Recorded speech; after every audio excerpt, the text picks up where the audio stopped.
कोई एक बिंदु आवेश है और ये इसका एक क्षेत्र है, इसका एक क्षेत्र है और इस क्षेत्र के अंदर कोई एक आवेश के अगर लेके आओगे तो ये आवेश क्या करेगा, उस पर बल लगाएगा।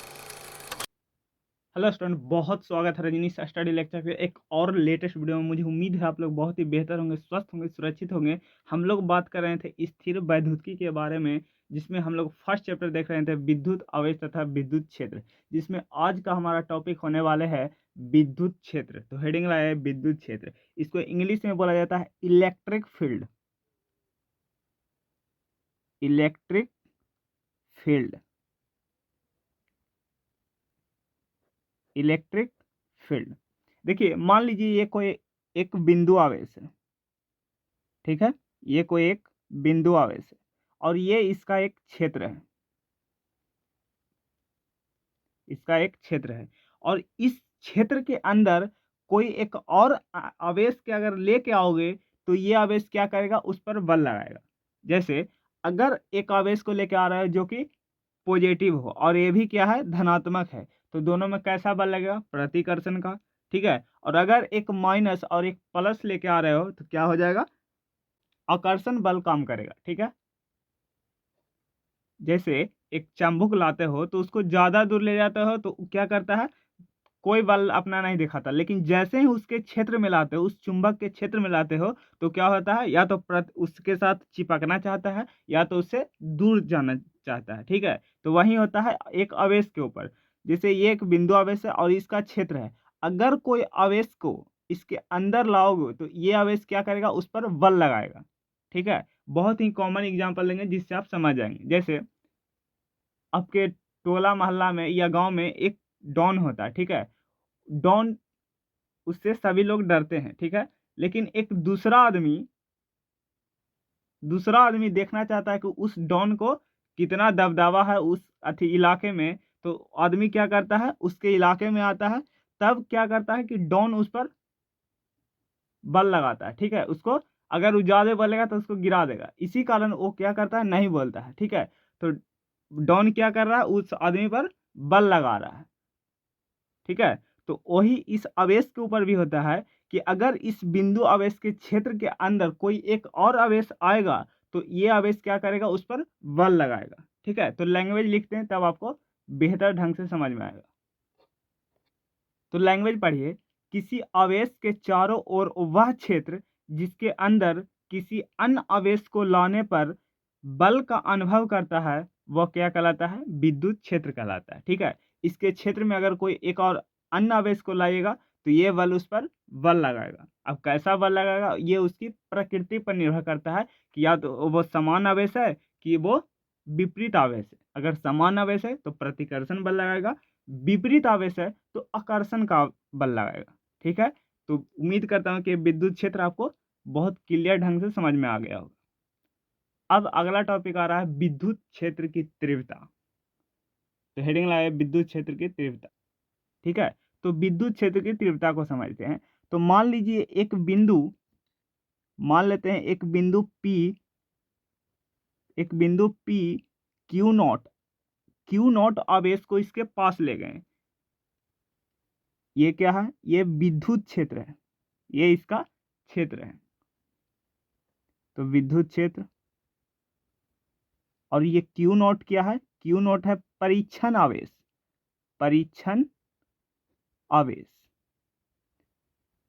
जैसे जांच करने वाला आवेश, ठीक है। तो वही होता है परीक्षण आवेश। तो मान लेते हैं एक पॉइंट P, इसके क्षेत्र के अंदर क्यू नॉट को ले गए, ठीक है। तो ये इस पर बल लगाएगा, ठीक है। तो ये इस पर बल लगाएगा, तो अगर उस बल को, ध्यान से सुनिएगा, ठीक है, ये बिंदु आवेश है, इसके क्षेत्र के अंदर एक छोटा सा धनात्मक बिंदु ले गए P, जिस पर क्यू नॉट आवेश है, ठीक है। इसके अंदर ले गए तो ये आवेश क्या करेगा, इस पर बल लगाएगा। तो अगर ये बल लगाया तो अगर इस बल को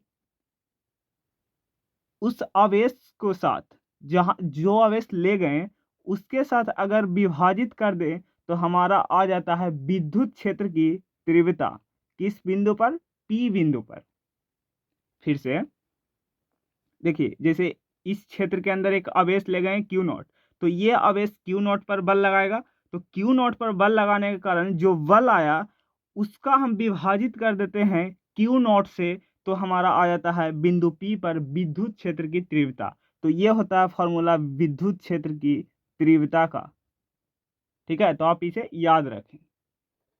ठीक है, तो लैंग्वेज पढ़ लेते हैं फटाफट। विद्युत क्षेत्र की तीव्रता आवेश विन्यास के कारण किसी बिंदु पर आवेश विन्यास के कारण किसी बिंदु पर विद्युत क्षेत्र की तीव्रता एक छोटे धनात्मक परीक्षण आवेश क्यू नॉट को उस बिंदु पर रखने पर उसके द्वारा अनुभव किए गए बल की उस आवेश के परिमाण से हम विभाजित कर देते हैं, तो हमारा क्या प्राप्त होता है, विद्युत क्षेत्र की तीव्रता प्राप्त हो जाता है। ठीक है, तो ये इसको याद कर लीजिएगा कि जब आवेश के क्षेत्र के अंदर कोई आवेश ले जाते हैं, अन्य आवेश लाते हैं, तो उस पर बल लगता है, और उस बल को जब हम क्यू नॉट से भाग लगा देते हैं, विभाजित कर देते हैं, तो हमारा विद्युत क्षेत्र की तीव्रता निकल के आ जाता है। ठीक है, अब बात करते हैं विद्युत क्षेत्र की तीव्रता का SI मात्रक के ऊपर। विद्युत क्षेत्र की तीव्रता का SI मात्रक तीर का निशान क्यों दिए? तीर का निशान ये दिखाता है कि विद्युत क्षेत्र एक सदिश राशि है। ठीक है, तो याद कर लीजिएगा कि विद्युत क्षेत्र एक कौन सा राशि है, सदिश राशि है। तीर का निशान ई के ऊपर तीर का निशान इसलिए दर्शाता है क्योंकि विद्युत क्षेत्र की जो तीव्रता है वो क्या है, एक सदिश राशि है। तो आप याद कर लीजिएगा कि जो विद्युत क्षेत्र है वो क्या है, यह एक सदिश राशि है। तो विद्युत क्षेत्र एक सदिश राशि है, सदिश राशि है। ठीक है, तो आप ये भी पॉइंट आप याद रखें, तो इसलिए हम इसको ई के ऊपर वेक्टर के द्वारा सूचित कर दें। ठीक है, तो इसका SI मात्रक क्या होगा, एफ का क्या होता है, न्यूटन, और क्यू नॉट क्या है, एक प्रकार का आवेश ही तो है। क्या है, क्यू नॉट परीक्षण आवेश, तो आवेश मान लेते हैं। तो क्या हो जाएगा, न्यूटन पर कूलाम, या आप इसको ऐसे भी लिख सकते हैं, न्यूटन कूलाम इनवर्स। ठीक है, ठीक है। अभी केवल विद्युत क्षेत्र का एक और मात्रक याद कर लीजिए, जो कि है वोल्ट पर मीटर। वोल्ट पर मीटर ये एक दूसरा मात्रक है, ठीक है, विद्युत क्षेत्र का, तो आप इसे भी याद कर लें। आगे जाके पढ़ेंगे कि ये कैसे कैसे आया। ठीक है, लेकिन अभी फिलहाल इसको आप याद कर लीजिए। ठीक है, अगर इसका हम बीमा की बात करें तो बीमा क्या हो जाएगा, देखिए इस साइड देखते हैं बीमा, तो बीमा क्या हो जाएगा, देखिए बीमा क्या होता है, ML2T-2। ठीक है, याद होना चाहिए, आप निकाल भी सकते हैं या आप डायरेक्ट हम लिख दे रहे हैं यहाँ पर, आप निकाल के अपना देख लीजिएगा। ठीक है, यहाँ पर हो जाएगा M1 L1 T-3 A-1। ठीक है, तो ये इसका बीमा हो जाएगा, M1 L1 T-3 A-1। ठीक है, तो यहाँ तक क्लियर हो गया होगा सभी को। एक बार फिर से रिवाइज कर देते हैं। विद्युत क्षेत्र कहता है कि बिंदु आवेश के इसके क्षेत्र के अंदर कोई और आवेश को लाएगा तो बल लगाएगा, तो वहीं पर ही क्या कहलाता है, विद्युत क्षेत्र कहलाता है। तो पढ़िए, किसी आवेश के चारों ओर वह क्षेत्र कोई अन्य आवेश को लाने पर, जैसे मान लीजिए क्यू नॉट आवेश लाए, तो कोई अन्य आवेश के लाने पर उस पर क्या करेगा, जो बिंदु आवेश है बल लगाएगा, तो वही क्या कहलाता है, विद्युत क्षेत्र कहलाता है। ठीक है, और अगर हम उस बल को और ले गए बल को अगर दोनों को विभाजित कर दें तो क्या आ जाएगा, हमारा विद्युत क्षेत्र की तीव्रता निकल जाएगा। ठीक है, तो ये होता है विद्युत क्षेत्र की तीव्रता। अब अगले टॉपिक पर चलते हैं, बिंदु आवेश के कारण विद्युत क्षेत्र की तीव्रता इंपॉर्टेंट है, चलिए स्टार्ट करते हैं।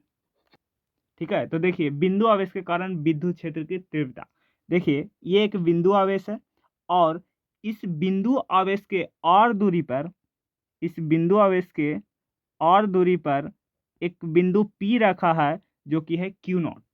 ठीक है, इस बिंदु पर आपको क्या करना है, विद्युत क्षेत्र की तीव्रता को निकालना है। ठीक है,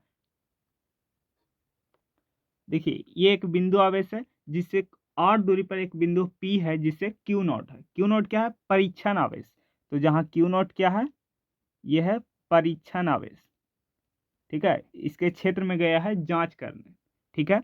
तो उस पर आपको विद्युत क्षेत्र की तीव्रता की गणना करनी है। तो पहला, बिंदु आवेश के कारण कौन सा नियम लगेगा, तो कूलाम का नियम काम में आएंगे। तो पहला, कूलाम के नियम से, कूलाम के नियम से, ठीक है। तो ऐसा मानना पड़ेगा कि माना कि कोई बिंदु आवेश Q है, ठीक है, जिससे और दूरी पर एक परीक्षण आवेश Q नॉट है, ठीक है, जो चित्र में है वही लिखे हैं, Q नॉट है, बिंदु P पर रखा हुआ है। यदि दोनों आवेशों के मध्य लगने वाला बल F हो तो उसका परिमाण कौन बताता है, कूलाम का नियम। तो कूलाम का नियम से आप क्या जानते हैं, कूलाम का नियम से जानते हैं F बराबर K। अब आता है आवेश कैसा होना चाहिए, देखिए दोनों बिंदु पर कौन सा आवेश है, एक है Q, तो ये आ जाएगा Q, Q2 की जगह पर क्या है Q नॉट, तो ये आ जाएगा Q नॉट बटा बीच की दूरी का स्क्वायर, ठीक है। आप इसको समीकरण 1 मान सकते हो, ठीक है। और अभी अभी देखें, जो विद्युत क्षेत्र की जो तीव्रता का जो परिमाण आया, सूत्र आया, वो क्या था, वो सूत्र था E बराबर विद्युत क्षेत्र की तीव्रता क्या आ जाएगा, F लगने वाला बल और जौन आवेश को लेके जा रहे हैं उस आवेश से विभाजित कर दीजिए, ये बताएगा विद्युत क्षेत्र की तीव्रता। तो इसको मान लीजिए समीकरण 2, ठीक है। और आप जैसे ही समीकरण 2 में 1 का मान रखिएगा तो देखिए क्या आता है। तो रखिए, तो इधर देखिए, समीकरण 2 में 1 से मान रखने पर, ठीक है। तो रखिए क्या आता है, E बराबर F बटा Q नॉट। तो यहाँ से क्या हो जाएगा, के Q इंटू Q नॉट बटा R स्क्वायर और बटा Q नॉट, ठीक है। और अगर Q नॉट से Q नॉट कट गया तो क्या बचा, देखिए E बराबर क्या बच गया, के Q बटा R स्क्वायर। तो ये होता है बिंदु आवेश के कारण विद्युत क्षेत्र की तीव्रता। तो ये आप इसे याद कर लीजिए, ये डायरेक्ट आपको काम आने वाला है अगले लेक्चर में, ठीक है। तो आप इसको डायरेक्ट याद कर सकते हैं, ठीक है। और इस के का मान क्या हो जाएगा, इस के का मान हो जाएगा, के होता है क्या, 1/4 पाई एप्सिलॉन नॉट, और इसका मान होता है 9 इंटू 10⁹, ठीक है, ये इसका परिमाण होता है। अब जैसे न्यूमेरिकल करेंगे तो इस वैल्यू को रख करके सॉल्व कीजिएगा, ठीक है। इस फॉर्मूले में कौन क्या है जो आपको पता होना चाहिए, ये है विद्युत क्षेत्र, ठीक है, और ये कांस्टेंट है के जिसका मान होता है इतना, और क्यू आवेश है, और उस दोनों आवेशों के बीच क्या है, दूरी है, ठीक है। तो देखिए जो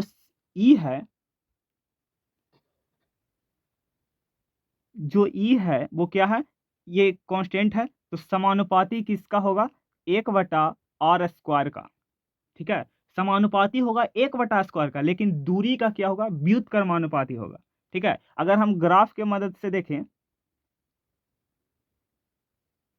ई और आर के बीच, तो व्युत्क्रमानुपाती का ग्राफ किस प्रकार होता है, तो व्युत्क्रमानुपाती का ग्राफ इस प्रकार होता है, ठीक है। जब ई घटेगा तो आर बढ़ेगा, ठीक है, ई घटेगा तो आर बढ़ेगा, और आर बढ़ेगा यानी दूरी बढ़ेगा तो क्या होगा, विद्युत क्षेत्र घटेगा, ठीक है।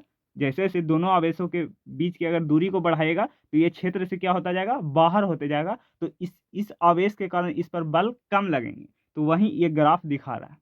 लेकिन अगर हम ई और 1/r² के बीच अगर ग्राफ बनाएं तो ये कैसा जाएगा, देखिए अगर ये ई है और ये आर 1/r² है, ठीक है, 1/r² है, तो इसके बीच जो ग्राफ जाएगा वो स्ट्रेट लाइन जाएगा, सीधे जाएगा, ठीक है। क्यों, क्योंकि ये 1/r के समानुपाती है, लेकिन 1 क्या है, आर के समानुपाती है, लेकिन दूरी का जो विद्युत क्षेत्र है वो व्युत्क्रमानुपाती है। तो इसलिए व्युत्क्रमानुपातिकता का ग्राफ इस प्रकार बनता है और समानुपाती का ग्राफ इस प्रकार बनता है। ठीक है, तो दोनों में कन्फ्यूजन नहीं होना है। अब क्या याद रखिएगा, जो विद्युत क्षेत्र है वो दूरी का क्या है, व्युत्क्रमानुपाती है। ठीक है, और ग्राफ ये वाला हो। ठीक है, दोनों ग्राफ सही है देखला पर, ग्राफ का जानकारी होना चाहिए। ठीक है, तो ये हमने डिस्कस किया कि आज विद्युत क्षेत्र के बारे में, विद्युत क्षेत्र की तीव्रता क्या होता है, उसका सूत्र क्या होता है, E बराबर F/Q0, और बिंदु आवेश के कारण विद्युत क्षेत्र की तीव्रता का परिमाण क्या होता है, जो कि आपको डायरेक्ट याद रखना है, E बराबर KQ/R²। ठीक है, और हमने ये भी देखा कि अगर ये K कांस्टेंट है तो उसका जो विद्युत क्षेत्र होगा वो व्युत्क्रमानुपाती होगा दूरी के। ठीक है, तो उसका ग्राफ ये डिस्कस किए। तो थैंक यू सो मच, मिलते हैं अगले वीडियो में ऐसे ही एक नए टॉपिक के साथ। बाय बाय, टेक केयर, जय हिंद। अगर वीडियो पसंद आया तो लाइक शेयर सब्सक्राइब जरूर कीजिएगा और बेल आइकन दबा लीजिए ताकि नोटिफिकेशन सबसे पहले पहुंच सके। मिलते हैं अगले वीडियो में, बाय बाय, टेक केयर, जय हिंद।